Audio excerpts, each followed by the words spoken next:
Hey everybody, how's it going? It's me again, and I'm here to have a little reading, as is the way of things at this time of the night. And I'm reading from Shave My Spider this time. Now, this is just a massive, massive book. It's ridiculous. I completely forgot until I took it off the shelf to start flicking through looking for things to read, and I was like, massive. And it is fully twice as long. It's a nice big text there as well. But my apologies if any of you have actually bought this one and then sprained a wrist trying to read it or something. It's a bit ridiculous. When I was first trying to get self-published, or first trying to get published, you couldn't even submit a book that was over 100,000 words. The traditional industry just won't have it, and so that sort of was my yardstick. And as soon as I realised that with self-publishing you can do whatever the hell you want, I sort of went a bit crazy, and I stopped cutting out all the crap bits and just left them in. And so what you end up with is that phone book sized chunk of waffle. But anyway, so I'm going to do, it's massive obviously, so it's way too big to read a huge amount of. I'm basically going to do four or five readings over the next few weeks from this one. I started doing these things because everyone was going into lockdown, and I wanted to sort of, tell a few jokes and entertain a few people while everyone was brassed off in lockdown. And here now in Western Australia, we're all good. We're sort of out of it basically, and yet all over the place it seems like everyone's going back into lockdown. So sort of toying with the idea of knocking this stuff on the head, and then I realised that a lot of places, people need a laugh now more than they ever did. So anyway, I'll crack straight on. It won't be a super long one this time. I'll just read from the beginning of Shave My Spider, and then next week we'll progress country by country. So we'll have a bit of Borneo today, and then Vietnam next week, and so on and so forth through the book, with some China and some Mongolia thrown in there just for good measure. Mongolia! That should be fun. Alright, so I'm going to start at the beginning, because that makes sense. Actually, I will skip the beginning, because I've always done those little introduction to me and my world kind of things, and a lot of waffle about Rue buying an expensive camera. Oh yeah. Which she did. Okay, here we go. So the beginning of Shave My Spider. I'm sorry, wait. Can you just tidy that eyebrow? This left eyebrow. Sorry, Rue's having issues with the eyebrow. Yeah. The other one. The This other one? other left. No, other left. Just Other really, left. yeah. Okay, there you go. You're good. You're good. Is it good? Yeah, that's better. I've got a sticky uppy little bit here as well. Right, we're good. I mean, I really, really care about my appearance. You can tell I'm yet again coming at you live to the world in a dressing gown. Rock and roll. Because it's bloody cold here, so what can I say? Australia. Okay, here we go. Trouble and strife. The planning phase of our Asia trip now required our full attention. In the past, I'd gone off on trips with no more thought than most people give to a night on the town. It has since been explained to me that this is not a good thing, and that a lack of preparation is the cause of most of the problems I encounter. Well, animal attacks and being shot at notwithstanding. This time would be different. The love of my life was accompanying me on this expedition, and I was determined to make sure everything went according to plan. The first step in this process, of course, is actually having a plan. So we nipped out to the local library before expanding our search to libraries in other areas. In one day we'd amassed a treasure trove of information, at least one guidebook for each of our destination countries, with some relief reading for when those got too dry. This consisted of a guide to digital photography for Rue, and a book on Thailand for me, just in case we got a chance to nip by. I was so proud of us. Having all this knowledge at our fingertips made me feel all grown up and responsible.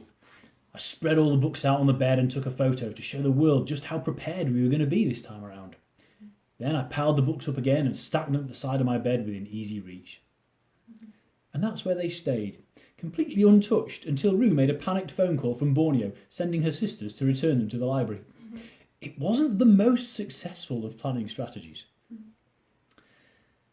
Packing we left until the last moment, as always, because there isn't enough stress in our lives.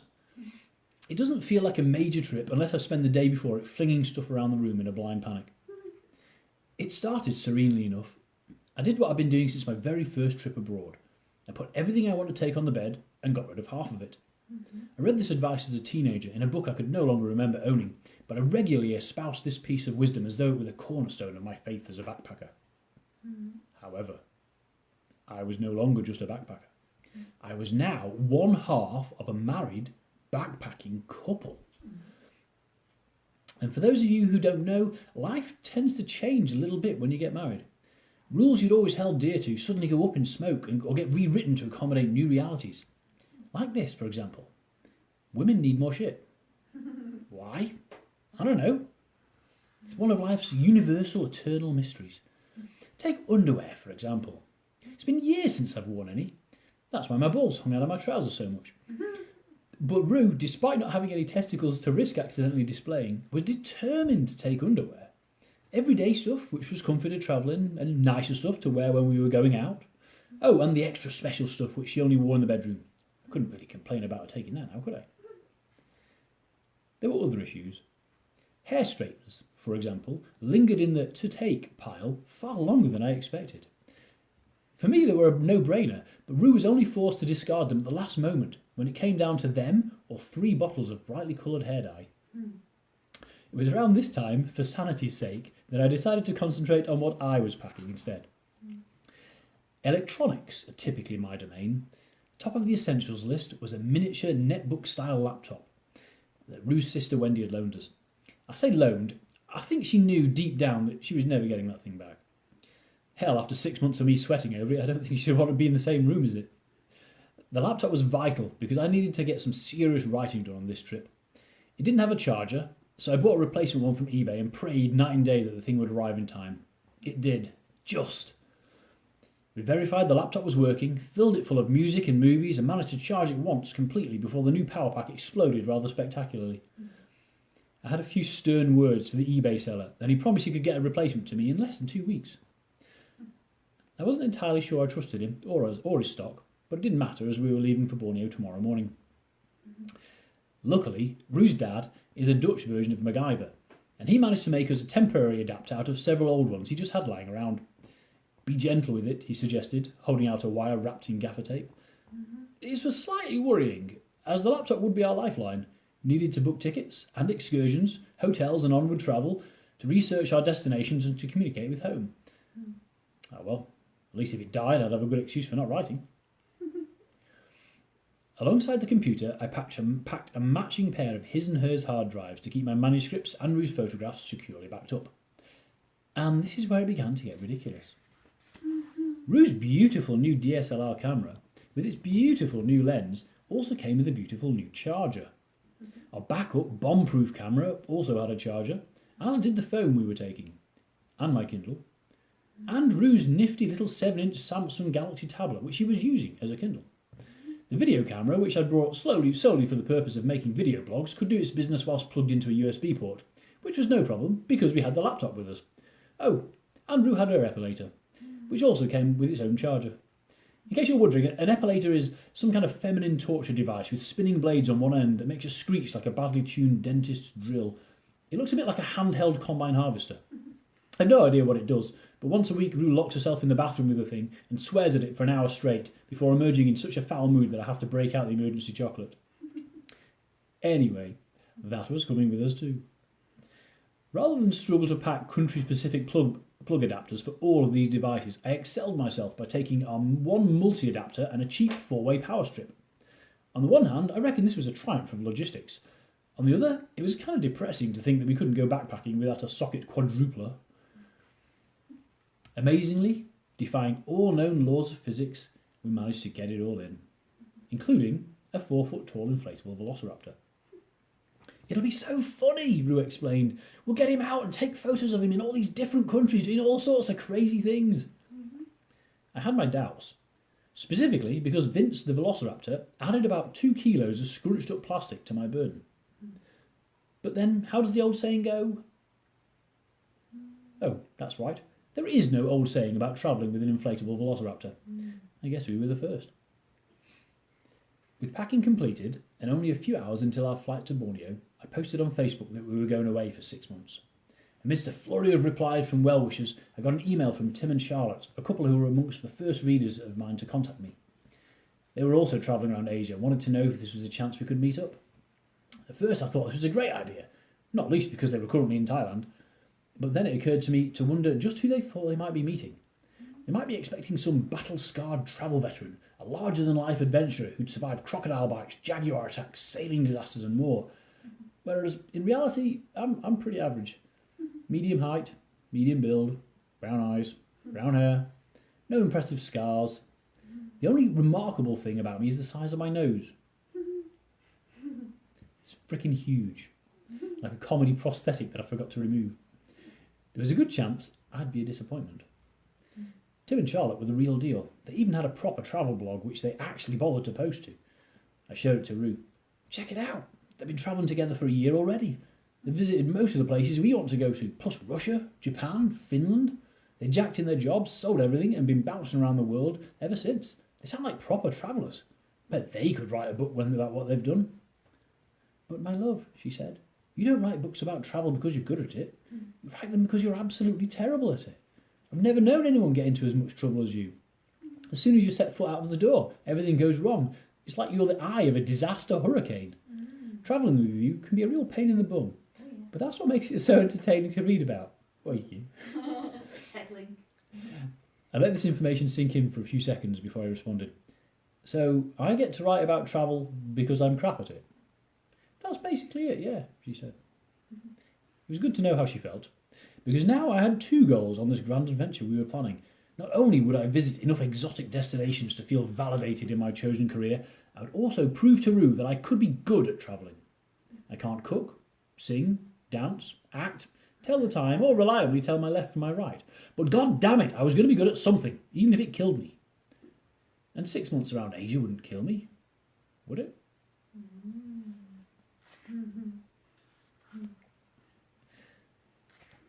Sucks in the city. Our flight left Perth at stupid o'clock in the morning, because that's when all the cheapest flights leave. It didn't matter, neither of us could have slept, even if we wanted to. We were revved up, bursting with anticipation. Not only did we have 6 months of adventure stretching out ahead of us, our first destination was one of the most exciting. Borneo, a largely undeveloped island blanketed by dense jungle. I could almost smell it. Undergrowth steaming in the morning sun, the calls of exotic birds close at hand.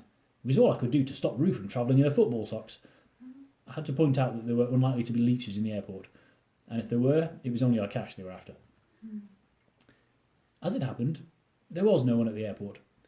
I'd booked a pickup from our hotel, but a quick call to the manager revealed the car we'd booked was already on the way back to the hotel with us already inside it. I had a feeling this wasn't entirely accurate, but whatever. We just jumped in a regular taxi, which the manager promised wouldn't rip us off too badly. It took us almost an hour to make the 8-kilometre trip, sitting in the kind of infinite traffic jam I thought Borneo would be exempt from. But it was rush hour. Our two connecting flights having taken most of the day, and we were heading towards Borneo's capital city. That city was called Kota Kinabalu, and was known to locals as KK. Neither of us could pronounce the full name, so I'd taken to calling it Kenibalu, generally keeping the sound going until Rue hit me. She'd taken to calling it KK. The taxi deposited us close to the Summer Lodge, a converted 1960s apartment block which had once been painted bright yellow, presumably around the time it was built. The manager explained that he couldn't find our booking, but had plenty of rooms available. For $12 a night, we could have a double room with a bathroom, but no window. Windows apparently cost extra. Rue and I were both knackered, having not slept in 2 days, so I nodded to the man and shambled upstairs after him. The room with no window was unspeakably dingy. By the sparse light of a single struggling bulb, I could make out the rough dimensions of the room, about 2 metres square, and its rough condition. I've never been interred in a concentration camp, but that's what ran through my head. The stained mattress looked like generations of backpackers had been tortured to death on it. I felt I'd seen the room somewhere before, quite possibly in the movie Saw. I think we'll try the room with windows after all. I was trying to be polite. Being English means I'm terribly offended of offending anyone. Terribly terrified of offending anyone. It's very nice, though, I added. I glanced at Rue and saw her expression mirroring my thoughts. "Run the fuck away," it said. Okay, I show you the window. The room with the window was also unspeakably dingy. It wasn't much of an upgrade. I half expected to see Terry Waite in there chained to a radiator. It did have a window, though, which cast a stale beam of daylight across the minuscule room's contents. A bed with a mouldy headboard and, well, that was it. For $15 a night, I wasn't expecting the Ritz, but this redefined my concept of basic and habitable. I looked at Rue. This time her face framed resignation. "I'm too tired to run," it said. "Let's just lay down here and die." "We'll take it," I told the manager. He handed me a slab of wood nearly as big as the window, with our key attached, muttering something indecipherable, which probably had to do with how picky Westerners were, and backed out of the room. And we were alone. We ditched our rucksacks in the corner and eyed the bed warily. The duvet had once been white, but mildew had taken its toll some time in the past. It was decorated with the outlines of love hearts, which of course made everything all right. "Do you want me to put the towel down?" I asked Rue. "Too late," she said, and collapsed face first onto the bed. "How is it?" "Smells like feet." "Are you sure that's not just you?" "Smells like the feet of a dead yak." "Okay then, so it's probably not just you." I joined her on the bed. It really did stink, but I was too tired to care. I drifted off to sleep, fully clothed, dreaming of strange people screaming endlessly. I woke to scraps of sunlight forcing their way in through the slats in the bamboo window blind. Seeing no string or mechanism, I gingerly lifted one edge. The whole blind promptly ripped out of the wall and fell to the floor, showering me with plaster dust. It was an instant improvement, though. Daylight blazed in, proving we'd slept all through the night and for most of the day. "Is it time to get up?" came a groggy moan from the bed. "I don't know, maybe." "I don't want to get up." But no, me neither. But this was day one of our adventure. We had to seize it, so we dragged ourselves up and set off to find breakfast in Kennybaloo! Kennybaloo! Punch! Ow! Stop it. KK, though tiny, was far cry from the pristine jungles we've been looking forward to. In fact, it was much like any other city in Southeast Asia. Stained concrete apartment blocks bristling with battered aircon units, traffic in permanent honking gridlock, and a sidewalk so broken and irregular it was more akin to an assault course. The music of the streets was a cacophony of horns blaring, and the smells rolled in like waves. 1 minute tasty noodles flying, the next a dead badger's arse. These pockets of random stink, as we came to call them, arose for no discernible reason, striking without warning when you least expected them. The only defence was to blunder forward, gagging, and hope you didn't trip on a metal bar sticking out of the pavement and fall 10 feet through a crevasse into the storm drains. We did a fairly decent tour of the city and spotted a supermarket in what looked like a derelict high school gymnasium. Inside, one whole wall was dedicated to meat. At least, I think it was meat. A long chiller held open trays in which internal organs marinated in their own juices. A cloud of flies flew circuits, chasing each other from one tray to the next. "I feel a bout of vegetarianism coming on," Rue warned. "Well, it's either that or a bout of botulism," I told her. Feeling vaguely nauseous, we bought biscuits and ice creams and then sat on the curb between two parked cars to eat them. It was alarming how far our standards had fallen in the last 24 hours. I put my arm around Rue. "You know, 2 days ago we were lying in a comfy bed in our air-conditioned room, sleeping off a delicious restaurant meal. And today we're sitting in the gutter eating junk, about to return to a cell from Guantanamo Bay. Do you ever get the feeling that we're doing something wrong?" "Oh, don't worry," she said. "I'm sure we'll stay in worse places." This wasn't really what I wanted to hear, but the ice creams were delicious. After a short nap, we went in search of a viewpoint that was supposedly the #1 attraction in Kota Kinabalu. We followed a busy road up a hill, which rose just behind the city. Buses, cars and scooters whipped past us at top speed, the locals obviously used to the twisting route. The complete absence of footpaths for long sections was a bit nerve-wracking, as we were forced to walk on the edge of the road, tucking ourselves as far over as possible in the hope that no one took the bends too tightly. "I don't think you meant to walk up here," Rue commented. "No, probably not," I agreed. We marched on in single file, holding our breath every time a tour bus swung around the corner and bore down on us. "The book said it was a 20-minute walk," Rue complained. "Doesn't mean the author walked it," I pointed out.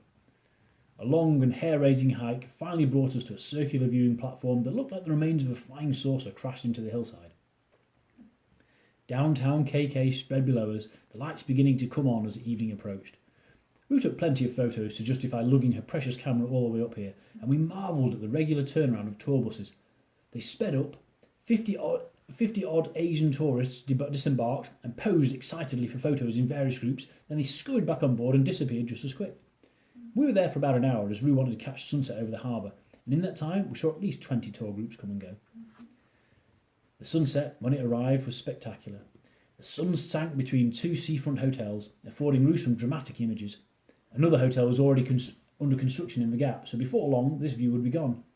Lingering there, though, I couldn't help but wish we were headed back to one of those luxurious establishments. Budget travel certainly has its limitations. Time to go? I asked. Yeah, might as well. Thanks for waiting me. I love my new camera. I got some great pics. I turned towards the road and realised something. Hey, love, there's a slight problem with taking sunset photos in a place like this. What's that? Well, you know how long it took us to get here and how scary it was? Yeah? Well, we've got to walk back now, and it's gone dark. Oh, crap. That evening, we dragged ourselves out again, determined to experience KK in all its guises. We headed to the night market, as it was listed by Lonely Planet as the number 2 attraction in Kota Kinabalu. What they neglected to mention, however, is that it's a fish market. We could smell it before we saw it. Dozens of stalls where you could pick your seafood before having it cooked right in front of you on a camping stove and sitting down to eat it on a collection of patio furniture. The place bustled with locals, although, much like the rest of the city, it seemed bereft of Westerners. Rue's arrival, therefore, caused quite a commotion. Tall, slim and gorgeous, she gets attention anywhere we go, but her hair, dyed 6 colours of the rainbow, everyone except green, which I think looks like seaweed, made her an instant celebrity. Calls and waving came from all sides as the stallholders, and quite a few of their customers, competed for Rue's business. It's nice, Rue admitted shyly, but I don't want to eat fish, which pretty much ruled out the night market. Luckily, the supermarket was still open. There's an awful smell in here, I said, standing in the meat aisle. It's your off-colour jokes that stink, she retorted. So what do you want to eat? Well, we did pass that Burger King not long ago. So that's what we ate, for the first proper meal of our adventure. I'm not ashamed. It tasted like home. Though I did pause halfway through my Whopper to wonder whether or not they got their meat from the supermarket down the road. I thought about mentioning it, but Rue was still eating, so I decided not to.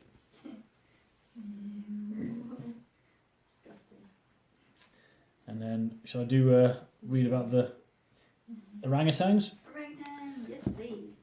Yeah, not super funny this one, but this is our orangutan experience while we were there. It's called People of the Forest. On our way out of Sandakan, on our second week in the country, we finally managed to catch a local bus. We even managed to get a seat, right at the front, facing a giant speaker the size of a coffin and its surrounding system of multicoloured strobe lights. It was a rolling disco, and definitely the most entertaining half hour I've spent on a bus. It took me 3 days to get my hearing back, but still, such is the price you pay for authentic travel experience. The fare wasn't bad either. The whole trip cost us less than $1 each. Incidentally, a sign on the back end of the vehicle informed us that the Malaysian word for bus is bass. No wonder we hadn't found any. We'd been asking for the wrong vowel all along. If they were trying to hide the fact that they'd hijacked the English word, they needed to work a bit harder at disguising it. We staggered off the local bass at the junction for Sepilok Orangutan Sanctuary and called the hostel I'd booked into for a pickup. Their minibus collectors minutes later whisked us off into the jungle, past a tranquil lake, up a steep hill, and dropped us off at Paganakandi Tropical Retreat. And we were in heaven. All around us the rainforest pulsed with life. Paganakandi was essentially a tree house, a series of large raised log cabin type structures built right into the heart of the forest. Clicks and cries and calls and buzzing came from all around us, forming a background cadence that ebbed and swelled like waves on the shore. The huge dorms were like barns on stilts, nestling within the canopy. Beneath them were individual toilet cubicles and shower rooms, and more hammocks than you could shake a lazy buttock at. Organising our trip to the orangutan sanctuary was as easy as strolling down to the bar area and checking the time of the shuttle bus. Without hesitation, I booked us in for a couple more nights. There was just something in the air at that place. The peace and the vibrancy didn't clash at all. They blended. After all the places we'd stayed in so far, this was serenity. I could write here, I knew. It would be easy. I could almost feel a magic gathering. We caught the morning shuttle into Sepilok, positively bursting with excitement. Both Rue and I are animal lovers first and foremost. Long before I found myself in Ecuador helping to sew the head back onto a partially decapitated crocodile, Rue was volunteering in not one but 2 wildlife parks in Western Australia. At Kahunu, not far from her family home, she was the koala handler, which I appreciate sounds one step removed from koala molester. Whilst at Marapana Wildlife Park, she spent her work experience being bitten by wombats. She was only 17 at the time and couldn't drive, so her mum Frida had to take her, an hour there, drop her off, and an hour home, and then go back and pick her up again afterwards. Now that is dedication. So it's no exaggeration to say that seeing orangutans this close, even tame ones, was pretty much our entire motivation for coming to Borneo. But you can never be sure with these kind of places just what kind of a show you're in for. We paid our entrance fees and started off down the log walkway into the sanctuary, automatically speaking in hushed tones. Foliage closed in on both sides, leaving a narrow gap between the vine-laden trees. "I wonder if we'll actually see any," I said. And there he was, sitting on the banister, a slightly scruffy, bright orange monkey, looking right at me. "Come here," he beckoned, then got up and sauntered along the wooden railing. We followed slowly, spellbound, trying to keep our distance and move quietly. The young orangutan cared not one bit for our stealth. When we started to lag behind, he sat down and waited for us. "Come on," he beckoned again, leading us onward once more. It was like something from Alice in Wonderland. Rue and I hardly dared look at each other for fear of spooking him, but this guy wasn't even remotely afraid. I think he wanted a hug, but I couldn't bring myself to get close enough to break that cardinal rule of wild animal care: do not touch. Very few non-domestic animals react well to having their personal space violated. Some humans are kind of touchy about it too. This orang, though, seemed almost a little sad as he led us most of the way to the feeding area. Then, with a final wave, he leapt off into the jungle. I don't think I'd taken a breath since we started following him. That was just... Rue let the sentence hang. Neither of us could put a word there that would adequately describe the experience. The viewing area was an extension of the wooden walkway, only much wider and with raised benches along one side. Opposite the benches, a clearing in the jungle had been turned into a multi-level monkey play area, festooned with log platforms bristling with ropes and cables. Several keepers were already waiting, looking very fetching in their bright yellow welly boots. The viewing area was filling up as more and more people arrived from the entrance. It was a hot day, stifling rather than cooling in the forest clearing, and sweat was already trickling into places that it shouldn't. One at a time, the orangutans swung in from the surrounding trees. A gasp would go up from the crowd, and all eyes would swivel to track the source, fixing on the latest arrival in a blur of camera flashes. "No! No flash!" called one of the keepers, but most of the group completely ignored him. I doubted this was a unique experience for him. The older orang's fur tended more towards brown, especially when they were hanging around in the shadows. In direct sunlight, a halo of burnt orange fringed their shaggy silhouettes. The expressions seemed so placid, so human, at least until one opened his mouth in a yawn, exposing massive teeth that seemed altogether too terrifying for a vegetarian. A young orangutan arrived from behind the crowd, opting to walk right through the middle of the viewing area. The keeper bawled at people to keep out of the way, and this they respected.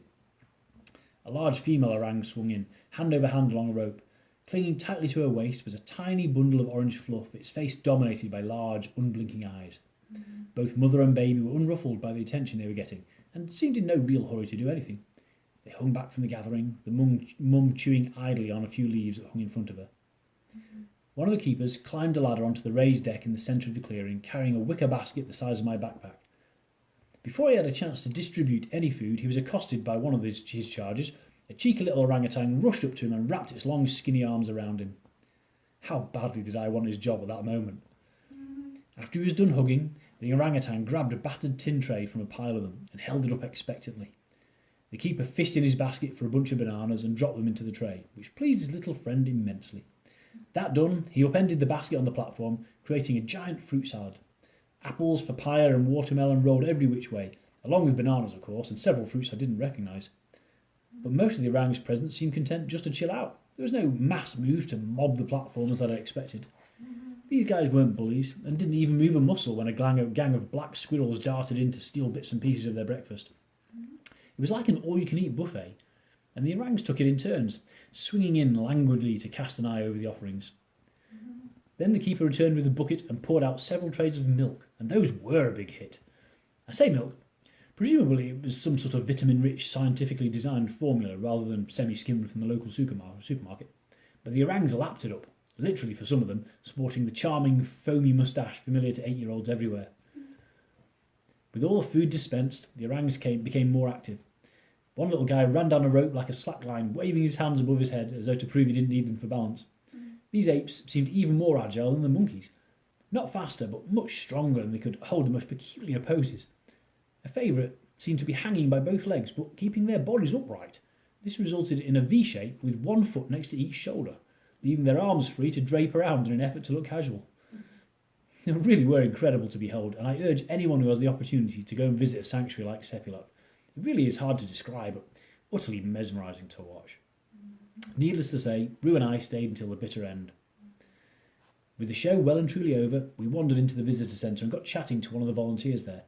She turned out to be the coordinator, and chief amongst her current woes was how the recent attack near Sandakan had affected international travel to the area.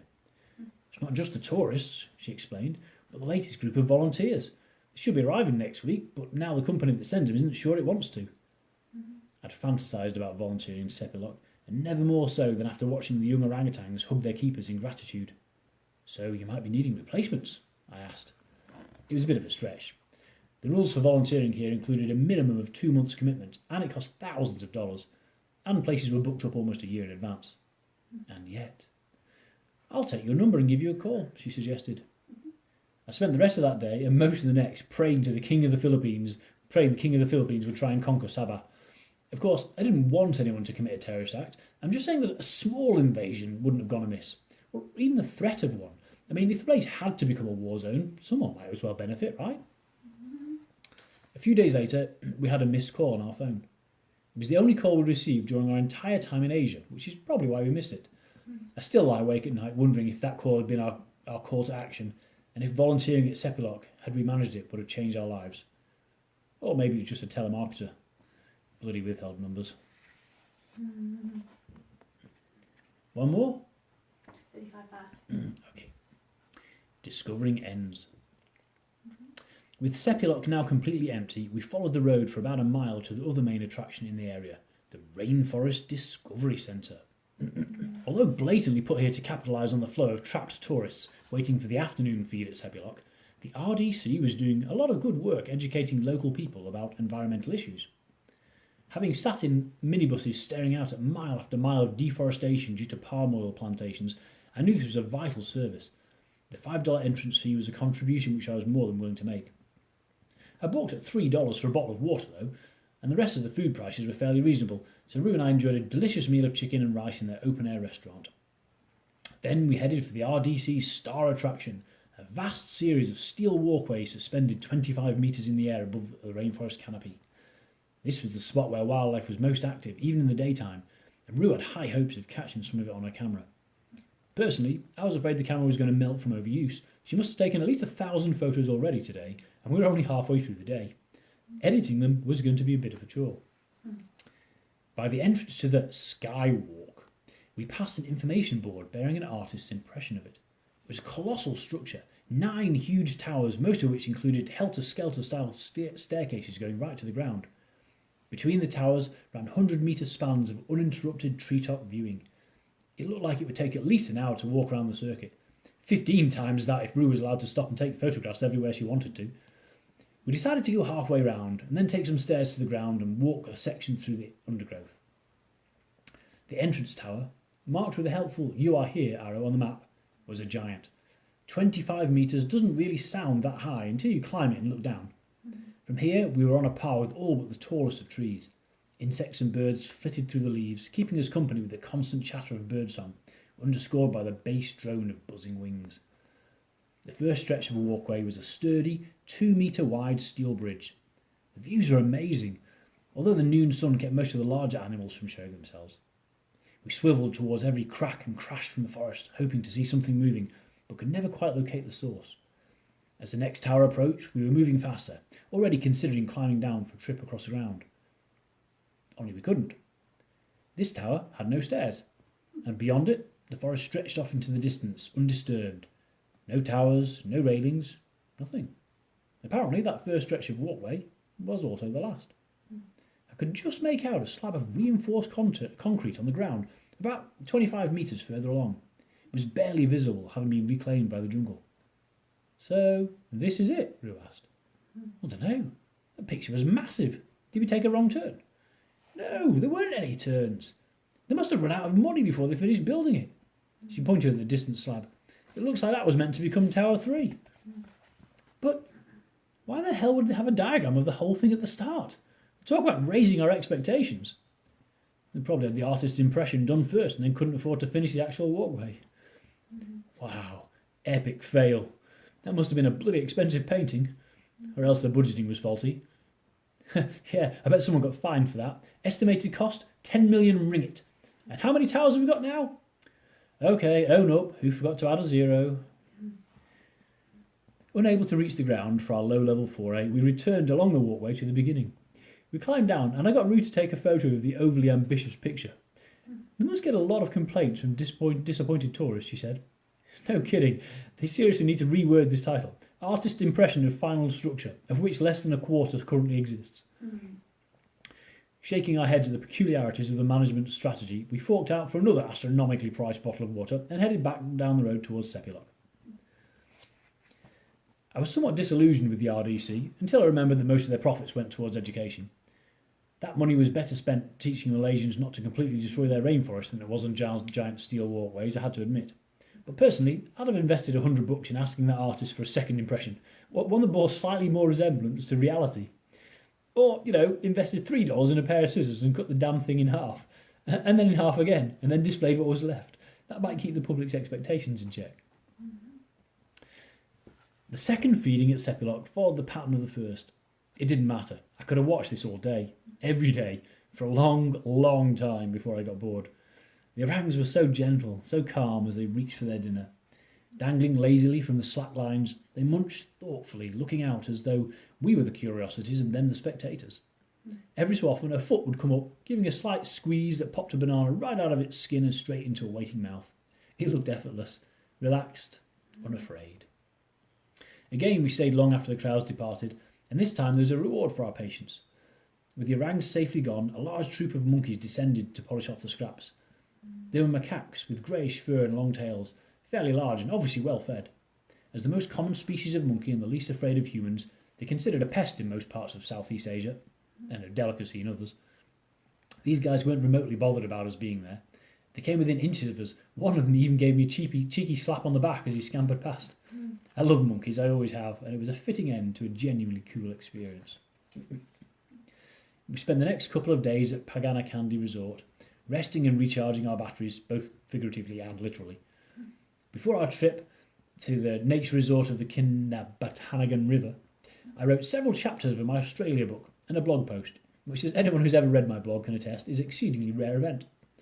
Rue spent most of the time swapping photography tips with Kat Dixon, a pretty blonde English girl who had an even bigger lens than Rue did. "It's on loan," Rue explained, "because it costs $2,500 to buy." I threw up a little in my mouth, because the tone in her voice said she was mentally adding it to her Christmas list. "It's amazing," she continued, and then went on to describe features and functions that made sense, as much sense to me as midichlorians did in Star Wars. She was just explaining how it could balance on its white parts and stop if you said the F word, when I looked down and noticed that a praying mantis the size of a Cuban cigar was paying rapt attention. It was a fantastic-looking creature, with bulging alien eyes and furled wing cases that made it resemble a dried, curled-up leaf. It sat on my leg long enough for Rue to take some photographs, then ventured onto my hand for a few more. An hour or so later, we experienced the opposite end of the scale, a tiny, almost translucent green mantis, not quite as big as my thumbnail. Below the hill, on which Paganakandi sat, a series of sturdy wooden walkways stretched into a small green lake, joining up with platforms and pagodas on an island at its centre. Quite why, we couldn't figure out. It was a pretty enough lake, but not spectacular. Kat came with us on an exploratory stroll. "I could swim across that in 5 minutes," I said, mostly to myself. And then I saw the rings, dangling in a row just above the surface of the water. They hung from a thick wire which stretched clear across the lake. Of course! In season, this lake must be used for water sports by the richer tourists staying in the posh resort next door. They probably hired out jet skis and snorkels and let swimmers use this aquatic assault course. in season. Ruth sighed when I announced my intention to cross the lake by the rings, but she followed me out onto the walkways to see if it was possible. It wasn't. Not quite. The buggers have taken the last ring away, I moaned. Never mind then, she said, sounding relieved. Let's try the other side. On the other side of the lake was a steep, muddy bank. The nearest ring was tantalisingly out of reach again, but I wasn't going to be defeated that easily. I stripped off to my pants, grateful that for once I was wearing some. Sleeping in a dormitory had its benefits, after all. Kat did her best not to look embarrassed, while Rue did her best to convince her that she'd get used to it. I'm going in, I told Rue. I had a feeling you might be, she said, picking up my t-shirt. The water was cold and not the most inviting. But once I was away from the bank, it lost some of its ickiness factor. The first ring dangled above me and I struggled to haul myself up on it. It was flat metal, like a bike wheel, minus the spokes, and the edges bit into my fingers. I splashed back in the lake and tried the next ring over, treading water as the bottom fell away rapidly. They were the devil's playthings, those rings, just within reach, yet high enough to make me really work for it. Painful to grip hard enough to pull myself out of the water, and too sharp and narrow to do much once I got up there. The wire was thin, slicing into my palms like a cheese cutter. There was no way I'd be able to climb from one ring to the next, much less complete a whole crossing that way. Defeated, I splashed back into the water and swam over to the wooden platforms to see if it would be any easier from that end. Nope. I can't do it, I called to Rue. They're just too hard. I can't see how anyone could manage this. Maybe you're not supposed to then, Kat called back. I thought about this for a second as I kicked hard to stay afloat. The rings were too far apart and made of skin-shredding metal above a murky green lake in the middle of a forest. It all came together. It's for monkeys, I shouted. It made perfect sense. The walkways and platforms weren't for accessing the lake. They allowed spectators to observe wild monkeys who probably came in troops from the forest at certain times, expecting to be fed. Which meant the lake was probably not designed for swimming in either. I caught movement out the corner of my eye and turned to see a trail of bubbles circling right behind me. Shit! The wooden deck was a fair bit higher than the rings, but I shot out of the lake so fast I nearly broke the railings. Did you have a nice swim, love? Rue asked when I caught up with her. Not really, no. Oh, why not? I showed her the trails of blood snaking my legs from where I'd pulled off a surprising variety of leeches. Did you get them all? She asked. I turned slowly, arms up to let her examine me. I think so. Did you check in there? Kat levelled a finger at my underpants. Because you wouldn't feel it when it attached, and there's parts of you that you really don't want to be bleeding from. I looked from one girl to the other in rising panic. I hadn't felt one attached, but I could bloody well feel one now. Nowhere to hide round here. I'll just nip back to the bathroom, I said. I'll leave you girls for your photography. Little cocksuckers, Rue said, shaking her head. Which, as it turned out, was a fairly accurate description. And that's all we've got time for today. So we'll leave that one. I trust you to climb the monkey toy. A bit of animals and a bit of stupidity. It pretty much sums up our entire experience around Asia. They look so tempting, those rings. I wanted to be like a monkey.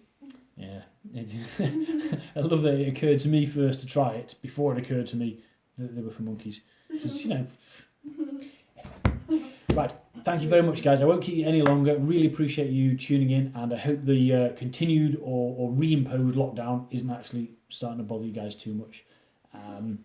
I will be back next week for another reading, and we'll be doing, what are we doing? Vietnam. Vietnam. Oh, there was some crazy stuff Okay, there. yes. Mad Max. Yeah, shit's going to get real next week.